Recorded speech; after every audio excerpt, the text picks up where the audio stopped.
नमस्कार मंडळी, लीलम्स किचनमध्ये तुमचं स्वागत आहे। आज आपण बनवणार आहे मस्त असं चमचमीत खारं वांगं, जे चवीला अतिशय चविष्ट आहे। बनवायला देखील खूपच सोपं आहे आणि अगदी कमी साहित्यात बनतं। चला तर मग या सोप्या रेसिपीला सुरुवात करूया। तर सगळ्यात आधी इथे मी मध्यम आकाराची वांगी घेतलेली आहेत। आता वांगी घेताना नेहमी जास्त काटेरी बघून घ्यायची, कारण काटेरी वांगी ही जास्त चविष्ट असतात। तर वांगी चिरताना व्हिडिओमध्ये दाखवल्याप्रमाणे ही जे एक्स्ट्राचा पार्ट आहे तो काढून टाकायचा आहे आणि देठ देखील याचा अर्धा काढून टाकायचा आहे। त्यानंतर याला असं 2 चिरे मारून घ्यायचे आहेत। आता चिरलेली जी वांगी आहेत ती लगेच पाण्यात टाकून घ्यायची आहे, नाहीतर वांगी काळी पडतात। तर अशाच प्रकारे मी सगळी वांगी चिरून घेणार आहे। वांगी चिरून होत आहेत तोपर्यंत आपल्या चॅनलवरती तुम्ही जर नवीन असाल तर अशाच पारंपरिक आणि छान रेसिपींसाठी आपल्या चॅनलला सबस्क्राईब करा। तर इथे मी सगळी वांगी चिरून घेतलेली आहे आणि त्याला पाण्यामध्ये ठेवलेली आहेत। आता आपण वाटण्यासाठी लागणारे साहित्य पाहूयात। इथे मी लसणाच्या 2 मोठ्या कांड्या सोलून घेतलेल्या आहेत।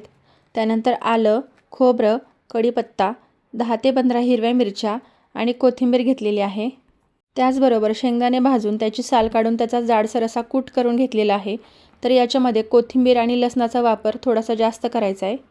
आता हे सगळं साहित्य आपण वाटून घेऊयात।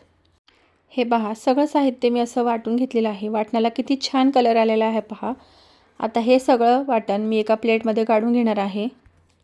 त्यानंतर या वाटणामध्ये 1 छोटा चमचा हळद टाकलेली आहे आणि 1 चमचा मीठ टाकलेलं आहे। तर मिठाचा वापर थोडासा जास्त करायचा आहे, कारण आपण खारं वांगं बनवतोय।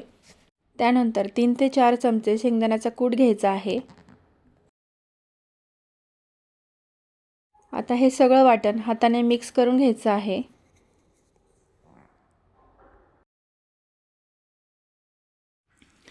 आपला हिरवा मसाला तयार झालेला आहे। आता आपण जी वांगी चिरून ठेवली होती ती घेऊन त्याच्यामध्ये हा सगळा मसाला जो आहे तो भरून घ्यायचा आहे।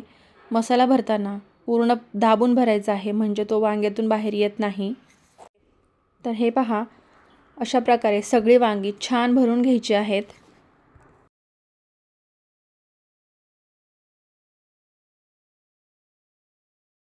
तर सगळी वांगी मी भरून घेतलेली आहेत। आता गॅसवरती पातेलं गरम करायला ठेवलेलं आहे आणि त्याच्यामध्ये 2 पळी तेल टाकून घेणार आहे। तेल चांगलं गरम झालं की त्याच्यामध्ये मोहरी, जिरी, कढीपत्ता आणि हिंग टाकून चांगलं तडतडू देणार आहे। आता भरून ठेवलेली सगळी वांगी तेलामध्ये सोडून घ्यायची आहेत आणि याला लगेच मिक्स न करता झाकण ठेवून एक वाफ काढून घ्यायची आहे, म्हणजे ही वांगी तेलावरती 1 ते 2 मिनिटं अशीच परतून घ्यायची आहेत। वांगी आता एका बाजूने परतून झालेली आहेत। आता याला टॉस करून पलटी करून दुसऱ्या बाजूने देखील परतून घेणार आहे। तर हे पहा, वांग्याचा असा कलर बदलला की समजायचं वांगं परतलेलं आहे। असं परतून घेतल्याने वांगं जास्त चवदार होतं आणि वांगं शिजायला वेळ देखील कमी लागतो। वांगी आता पूर्णपणे परतून झालेली आहे। आता याच्यामध्ये जो आपला उरलेला हिरवा मसाला होता तो टाकून घेणार आहे आणि तो देखील झाकण ठेवून 2 ते 3 मिनिटं तेल सुटेपर्यंत परतून घेणार आहे। तर हे पहा, 3 मिनिटं चांगलं परतून घेतल्यानंतर मसाल्याला छान असं तेल सुटलेलं आहे। आता याच्यामध्ये आणखीन थोडीशी हळद टाकून घ्यायची आहे। त्यानंतर वाटणाचं जे पाणी आहे ते टाकून घ्यायचं आहे आणि पाणी टाकल्यामुळे आपण आणखीन थोडंसं मीठ टाकणार आहे याच्यामध्ये। त्यानंतर वरतून आणखीन 2 ते 3 चमचे शेंगदाण्याचा कूट टाकून घ्यायचा आहे। आता याला मिक्स करून याच्यामध्ये गरम पाणी टाकायचं आहे। पाणी टाकताना आपल्याला रस्सा जो आहे तो किती घट्ट किंवा पातळ पाहिजे याच्यानुसार टाकायचा आहे आणि याच्यावरती झाकण ठेवून झाकणावर देखील पाणी ठेवून याला शिजवून घ्यायचं आहे। शिजवताना याला मध्ये मध्ये हलवत राहायचं आहे, म्हणजे मसाला जो आहे तो पातेल्याला खाली लागणार नाही। तर हे पहा, आता 25 मिनिटं झालेली आहे वांगं शिजतंय त्याला। तर आता आपण वांगं शिजलंय का नाही हे बघूयात।